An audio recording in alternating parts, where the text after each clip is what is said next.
Thank you very much for clicking on the video. एक बार फिर से आपका बहुत बहुत स्वागत है। And today is the second day of our English fluency challenge. एक दूसरा दिन है आज। 21 दिन की इस पूरी प्लेलिस्ट को आप देख लीजिएगा। After watching this playlist you will have understood all the situations a person can be in. 300 केवल अवस्थाएं होती हैं जिनमें एक इंसान हो सकता है, और हर सिचुएशन के हिसाब से एक रेडीमेड सेंटेंस होता है हमारे पास में। We just modify it a little bit and express our expressions. उसी सेंटेंस को बने बनाए को केवल थोड़ा मॉडिफाई किया जाता है। तो इस सेशन को आप पूरा देखिए। By the end of this session logic आपको समझ में आ जाएगा कि मैं क्या कह रहा हूं, because there isn't much to learn in English. सीखने का नहीं है ज्यादा, 35 ग्रामर के वर्ड्स और वो 300 रेडीमेड सेंटेंसेस, वो बस आपको याद होने चाहिए। लॉजिकली सिचुएशन के हिसाब से मॉडिफाई करके बोल दिया जाता है। जैसे मान के चलो मैं महरीन को कहने लग जाऊं, कैसी टेबल बनवाओगी? हाँ, महरीन के लिए एक टेबल बनवा रहा हूं मैं। है, अब मैं उससे पूछ रहा हूं कैसी table बनवाओगी? What kind of table do you want? Exactly, कह दिया। अभी मैं बताता हूं प्रॉब्लम क्या होती है। What kind of table do you want is absolutely correct in natural sentence. बिल्कुल सही है। अब अगर मान के चलो कोई बंदा ऐसे कह दे, How do you want your table? How do you want your table? ये भी बिल्कुल ठीक है। What type of table do you want? ये भी ठीक है। ये भी ठीक है। ये तीनों एक्सप्रेशंस ठीक है। अब हमें करना क्या है, एक सिचुएशन है, ये अवस्था है एक व्यक्ति की, किसी से चॉइस पूछ रहे हैं ये चीज कैसी चाहिए। तीनों बोले जा सकते हैं। क्वालिटी की बात कर रहा हूं तो मैं जैसे आपको टेबल का स्टाइल वगैरह पूछ रहा था तो मैं कहता how do you want your table. अब आप कुछ बनाने जा रहे हैं, अभी इसके उस पे भी आते हैं लॉजिक पे। आप कुछ बनाने जा रही हो, तुम मान के चलो तुम मैगी बनाने जा रही हो। अब पूछो कैसी खाएगा यान, मिर्च की खाएगा या मसाले की खाएगा या सब्जियां डालूं? तो How do you want your Maggie? Right, how do you want your Maggi. मान के चलो कि तो एक मॉडल दे दिया तुम्हें बनाने के लिए किसी ने। बहुत है। बहुत सारे हैं। अब इरम आ गई अपना मॉडल बनवाने हैं। कब या कैसा बनाऊं बता, किस तरीके का चाहिए तेरे को? बहुत कलरफुल चाहिए या बहुत सिंपल चाहिए? तो कैसे पूछेंगे? How do you want it? How do you want it? How do you want your model? तो किसी चीज की क्वालिटी, उसका प्रकार जब पूछेंगे तो how do you want it. और अगर हमने कह दिया व्हाट काइंड ऑफ, लगभग मैसेज सेम है। व्हाट काइंड ऑफ और व्हाट टाइप ऑफ में कोई भी फर्क नहीं है। Sometimes we start splitting hairs. बाल की खाल उतारने लग जाते हैं, यार इन दोनों में क्या फर्क है? कि शैल और विल में क्या फर्क है? कोई फर्क नहीं है। सिचुएशन के हिसाब से फ्रेजेस रटे जाते हैं। Modify it a little bit and express yourself. मान के चलो अब इस अवस्था में कुछ भी पूछने लग जाए, जैसे कि कुछ भी आप करने जा रहे हैं उसकी क्वालिटी पूछे किस प्रकार का चाहिए, तो how do you want it, now tell me how do you want your table. अब बताना है आपको। बहुत ज़रूरी चीज़ें हैं ये जो हम बुकिश इंग्लिश में नहीं सीखते हैं। बतानी है, इतनी ऊंची, इतनी चौड़ी, ऐसी आगे, ऐसी, कैसे बताएं? ठीक है। I want a white table. Okay, you want a white table? हाँ, थोड़ी चौड़ी। इसको ऐसे सही करते चलते हैं। I want a white table. Little कर दिया आपने। करेक्ट नहीं कर रहा हूँ, सेंटेंस इज एब्सोल्युटली करेक्ट है। I want it to be white. To be white. सफेद होनी चाहिए वो, फीलिंग बदली बस। सही है। I want a white table, ये भी करेक्ट है। I want a white table. हाँ। And it must be not too long. हाँ। Because I'm short. हाँ, it shouldn't be too long. too tall है ये, ऊंचा। लॉन्ग पे आते हैं। देखो चलो हिंदी में मैं करवाता हूँ। It shouldn't be too tall. Too मतलब जरूरत से ज्यादा। It shouldn't be very tall, बहुत ऊंची नहीं होनी चाहिए। Tall, wide होती है इतनी। So this wide या फिर साइज बोल दें तो 3 feet wide। 3 feet wide है। और अगर फीट नहीं बोल रहे हैं इतनी तो this wide only and this long। ये लंबाई जो होती है इसको लॉन्ग कह देंगे। इस टाइप की लंबाई लॉन्ग। हाँ। अब कंफ्यूजन कहां से शुरू होता है? अगर मैं ऐसे कह दूं कि I want this much tall, this much wide and this much long, much लगा दिया मैंने सब में। अब क्या फर्क पड़ गया? ज्यादा नहीं, कोई फर्क नहीं है। मच का मतलब है एम्फेसाइज कर रहे हैं, इस वाले कंटेक्स्ट में एम्फेसाइज कर रहे हैं, इतना जोर देने के लिए है। और मच का मतलब ज्यादा भी होता है कुछ कंटेक्स्ट में। ओके, सो अब मैं नेचुरली पूछता हूं, आप बता के देखो। अगर आपको किसी को बताना है कि भाई किस साइज की टेबल बनवानी है आपको, so how do you want your table? ठीक है, आई need a white table. Okay, and it shouldn't be not too tall because I'm short. shouldn't के साथ नोट कर दिया। It shouldn't be too tall because I'm short. हाँ, because I'm short. Hindi में कहते हैं मेरी हाइट कम है, हैं? Because I'm short. Right? It shouldn't be too tall because I'm short, and it must this long. It must be this long. Be. हाँ, होना चाहिए ना. अच्छा, It must अच्छा. be. It must be this long. उसकी लंबाई की आगे की बात करी. हाँ. And this wide. This wide. And this much wide. Wide और मच वाइड सब कुछ कहा जा सकता है. Got the point. और फीट बता दें तो 3 feet wide, 2 feet long and 2 feet tall. इस तरीके से फिर बता सकते हैं. तो दिस वाइड और दिस मच वाइड में यहां पर कोई भी फर्क नहीं है. राइट. अच्छा, तो and if you want to other color combination, so you can choose. हाँ, यू कैन चूज. ओके, अगर ये कहें कि भाई ऐसा है, कारपेंटर किसी भी टाइम आ जाएगा, फिर मेरे पास टाइम नहीं होगा. Carpenter will come anywhere, anytime. Any minute, any time कर सकते हैं. एनी मिनट एक कॉमन एक्सप्रेशन है. Carpenter should be here any minute. Carpenter should be here any minute. Should इस्तेमाल कर रहे हैं किस लिए? किस लिए? अंदाजा. ओ अच्छा, सॉरी. अंदाजा लगा रहे हैं कि होना चाहिए जल्दी किसी भी टाइम. मतलब है, मस्ट कहते हैं must. So carpenter should be here any minute. फिर मुझे टाइम नहीं मिलेगा. Carpenter should be here any minute, and I don't have time. I will not have any time. I will not have any time. मेरे पास time नहीं होगा. I'll not have any Time. अगर ये कहूँ, आप भी बोलने की कोशिश करना. अगर कारपेंटर आ गए, एक बार कारपेंटर आ गए, एक बार है आने के उनकी उस अवस्था पे है. लॉजिकली देखना, अवस्था सोचनी पड़ेगी. You will be able to say that correctly. एक बार कारपेंटर अगर यहाँ आ गए, फिर टाइम नहीं मिलेगा मुझे. If the carpenter will be here, so I don't have time. I will not have time. हाँ, बिल्कुल सही है. लगभग सही है. 2 विल कर दिए थे. एग्जैक्टली. गलती हम कहाँ पे करते हैं? जैसे हिंदी में कहा, अगर कारपेंटर आ गए, तो हम इसमें आ गए को लगाने लग जाते हैं. कम कम कम. जबकि यहाँ पर हमारी कोशिश क्या थी कि यहाँ होंगे उस वक्त. तो सोचना है. Once the carpenter is here. एक बार कारपेंटर अगर आ गया, so once the carpenter is here, I will not have time.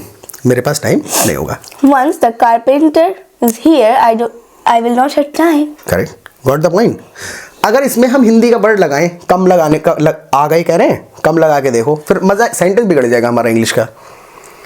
Once the carpenter is come. नहीं होगा ना, क्योंकि कम का मतलब है वहां से आना. They are coming. तो उनके वहां से आने की बात हो रही है, जबकि यहां पर मैसेज क्या है? यहां आ गए. तो जब यहां पहुंच गए, तो फिर once the carpenter reaches here, तो बड़ा टेक्निकल फॉर्मल सा लगेगा. So once the carpenter is here, I will not have time. फिर मेरे को टाइम नहीं मिलेगा. कहूं सिर्फ तुमने मुझे बुखार करवा दिया रात में. कहते हैं बुखार, तुम्हारी वजह से बुखार आ गया, मतलब तुमने मुझे बुखार करवा दिया. रात में इतनी ठंड में लेके गई थी, 11:30 बजे तुमने मुझे बुखार करवा दिया. ठीक है. You made me fever last night. Cause कर दिया किसी चीज के लिए. You caused me. You caused me a fever last night. A fever क्यों कहा? एक बुखार करा दिया. एक ही होता है. एग्जैक्टली. तो कुछ पोर्शंस रट लिए जाते हैं, वो दूसरे किसी सेंटेंस में आके परफेक्टली फिट हो जाते हैं. बीमारी है, एक कोल्ड, ए फीवर, ए कफ, इसमें ए फिक्स्ड होता है. So you caused me A fever last night. तुमने कल मुझे बुखार करवा दिया. ये कहना है इतनी ठंड में भी रात को मुझे लेके गई. कल इतनी ठंड में भी मुझे रात को लेके गई. हाँ, कल रात में इतनी ठंड थी रात में, तब भी मुझे लेके गई बाहर. Even though it's too cold last night, but you take me to the market. और थोड़ा सा सही. हाँ, 99% सही है, बस वर्ड ऑर्डर गलत है. ग्रामर ऑलरेडी आती है. Even though it's too cold. It was. Even though it was too cold last night, but you take me to the market. हाँ, even though it was too cold, you took me out. You took me out. तुम्हारा भी sentence बिल्कुल technically correct है. But I think it's not too much cold last night. It was for me. मेरे लिए था. You becoming old. No, don't say that. Okay. हाँ, you have become old कहेंगे. Oh. Have चुके. है, और अगर हो रहे नहीं हो होते जा रहे हो। हाँ, तो you are getting older. You are getting older. You getting older यानी पहले से बढ़ते चले जा रहे हो, तो यू गेटिंग ओल्डर। ओके, अरे हाँ, एक चीज तो रह गई। क्या? I need a drawer too with my table. हाँ, I need a drawer to in my table. Oh, in my table. अरे हाँ, नीचे की साइड चाहिए, so I need a drawer to in my table. Right. कई बार हम ऐसे कहते हैं। अच्छा, एक सेकंड, एक चीज याद आई, जैसे अगर आपको कहना पड़े कि ऐसा है, मैं तुम्हें दूसरे नंबर से कॉल लगा रहा हूँ, कई बार आवाज नहीं आ रही किसी की, कहते हैं मैं तुम्हें दूसरे नंबर से कॉल लगाता हूँ अपने, इस बात को हम कैसे कहें? ठीक है, I'm gonna try other number. नहीं, थोड़ा सा गलत होएगा। देखो, इससे पहले ना एक बहुत इंपॉर्टेंट चीज बताता हूँ मैं आपको। देखिए, ये सीखना जो है ये 30% पार्ट है। नई नई चीजें सीखी, पता चल गया, अच्छा लगा, अब कोई बोलेगा इस प्रकार के phrases, you will be able to understand.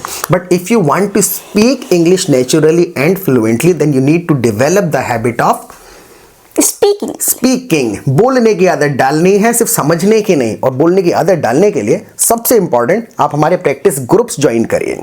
Step by step बताता हूं। सबसे पहले चैनल को करिए सब्सक्राइब करने के बाद नोटिफिकेशन बेल आइकन को दबा दीजिएगा, क्योंकि रोजाना 12 बजे हमारा एक सेशन अपलोड होता है। जैसी वीडियो आएगा आपको नोटिफिकेशन आ जाएगा। You will not miss any of our videos, कोई भी वीडियो मिस नहीं करेंगे। और आपके लिए मोस्ट इंपॉर्टेंट, आप हमारे प्रैक्टिस ग्रुप्स ज्वाइन करिए। देखिए, हमारे प्रैक्टिस ग्रुप्स में पूरा दिन रियल टाइम में कॉन्वर्सेशन चलती रहती है। वहां पे जब आप दूसरे लोगों के साथ बात करेंगे, 200-300 लोग होते हैं, उनके जब सेंटेंसेस सुनेंगे तो स्टाइल्स पता चलेंगे। बहुत सारे वर्किंग प्रोफेशनल्स होते हैं, राइट, कहीं कहीं से कुछ सीखा होता है सबने।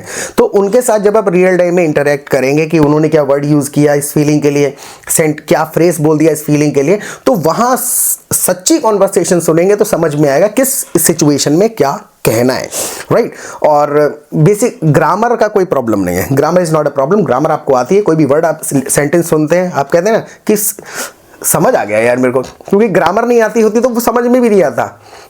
और जब आप 4 लोगों को यहाँ बोलते हुए सुनेंगे, आपका भी मन करेगा 2-3 सेंटेंसेस बोलेंगे पूरे दिन में, अगले दिन 6 बोलेंगे, उससे अगले दिन डायरेक्टली 20-25 इकट्ठे बोलेंगे। इट्स ऑल अबाउट प्रैक्टिस की सारी बात है। तो यहाँ पे पूरे दिन जब चाहे, जितनी चाहे, 24 घंटे, 2 बजे रात को या 2 बजे दिन में, कभी भी प्रैक्टिस करिए, अनलिमिटेड। फिर दिन में 2 बार होती हैं लाइव क्लासेस। जो भी कंफ्यूजन रह जाते हैं, कुछ अपने सेंटेंस को लेकर डाउट है कि यार मेरा सेंटेंस और अच्छे से कैसे बोला जा सकता है, मेरी फीलिंग गई या कुछ और फीलिंग चली गई, तो we simply come together every evening and students ask their questions. वो अपने अपने क्वेश्चंस पूछते हैं, सेंटेंसेस डिस्कस करते हैं। 15 दिन डिस्कशन सुनेंगे, लॉजिक, पूरी ग्रामर समझ में आ जाएगी और बोलने की आदत बोल के ही पड़ेगी। ग्रुप में जब चाहे, जितने चाहे इंग्लिश में बात करिए, कुछ भी नहीं आता सुनेंगे, 2 दिन में ऑटोमेटिकली आ जाएगा, क्योंकि वही 300 सेंटेंस स्ट्रक्चर्स होते हैं, वही रिपीट होते रहते हैं बार बार, राइट। तो आप आकर के जुड़िए, 15 दिन के अंदर सीधा मैजिक, और बहुत ही सस्ता ऑल इन वन पैकेज है, आप मुझे व्हाट्सएप करिए, राइट।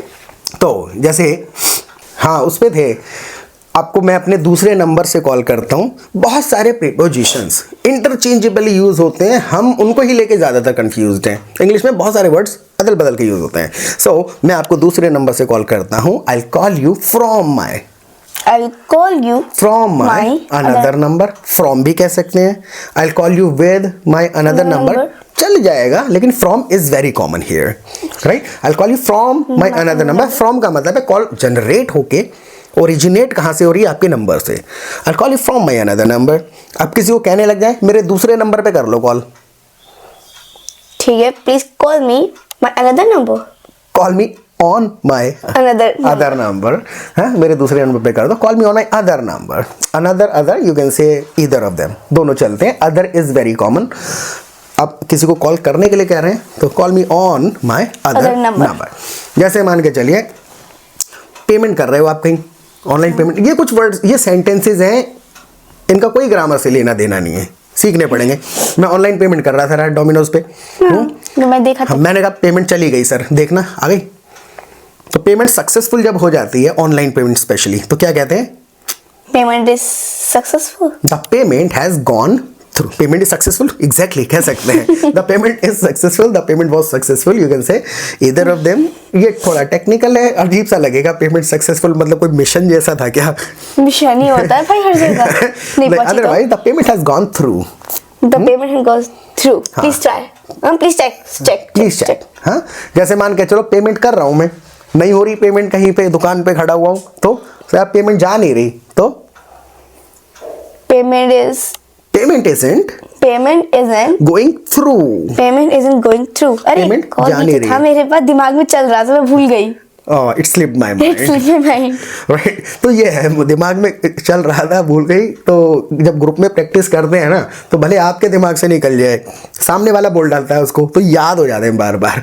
बार बार सुनेंगे, पूरे दिन ईयरफोन लगाया, 5 मिनट मिले, ईयरफोन लगा के किसी ग्रुप में जुड़ गए, कुछ सीख लिया, 5 नए सेंटेंस, 2-4 सेंटेंस बोले, काम में लग गए। फिर थोड़ी देर बाद दूसरे ग्रुप में जुड़ गए, तो यहाँ मन लगा रहेगा, बहुत सारे फ्रेंड्स आपके बन जाएंगे। जैसे कई बार हम वेबसाइट पे भी लॉग इन करते हैं। अब मैं, हाँ करते हैं, एप्लीकेशन पे हमारे लॉगिन करते हैं सब हैं। अब मैं कहता हूँ कि ऐसा है, सेम नंबर से लॉगिन करो, सेम नंबर से लॉगिन करो, तो कैसे कहूँ? विद लगाऊं, थ्रू लगाऊं, फ्रॉम लगाऊं? सेम नंबर से लॉगिन करो। इट्स नॉट कंपल्सरी टू से दिस सेंटेंस दिस वे। अपने शब्दों में कह के देखो कि मैं सेम नंबर से लॉगिन किया था। Login on same number. Same login number. Through the same number.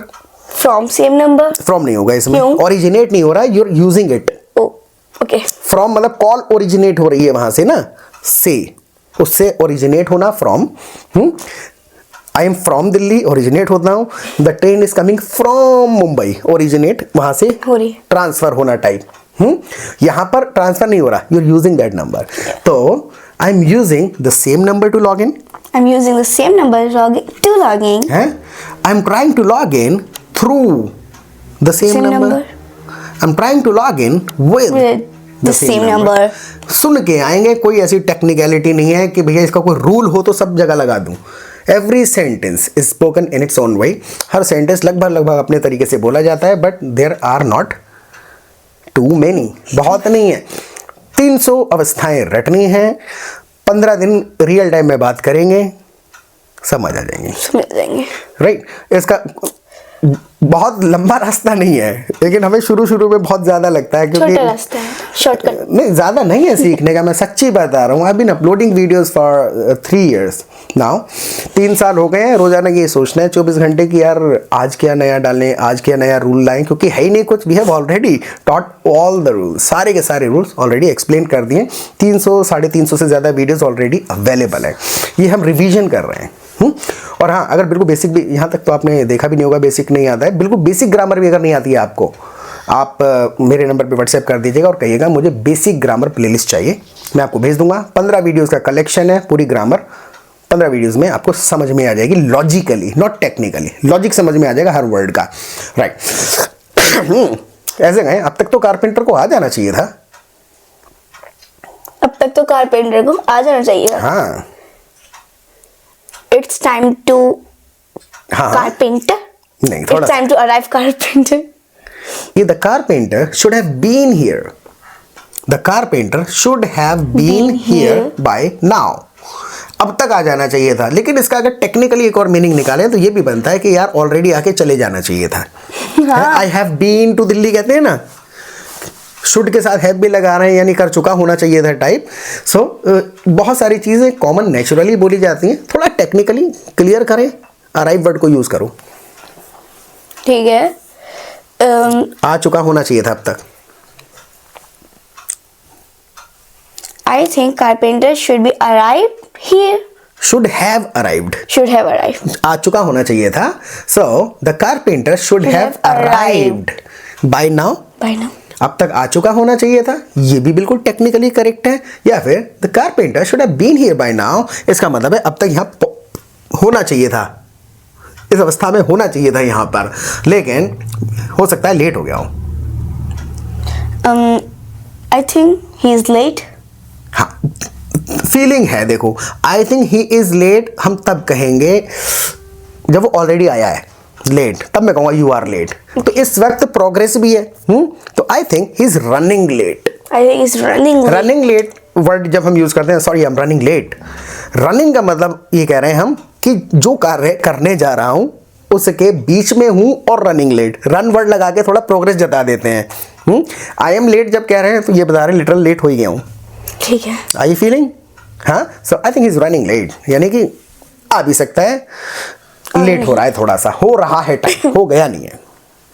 ठीक है। आई होप आपको थोड़ा बहुत लॉजिक समझ में आया होगा। तो इस सेशन के बारे में आप हमें फीडबैक देना और रियल टाइम में बात कर लीजिए, पूरा आपको कंफ्यूजन खत्म हो जाएंगे, बोलना शुरू कर देंगे। सीखना अलग चीज़ है, बोलना 70% पार्ट है, राइट? प्रैक्टिस करते रहें। बाय।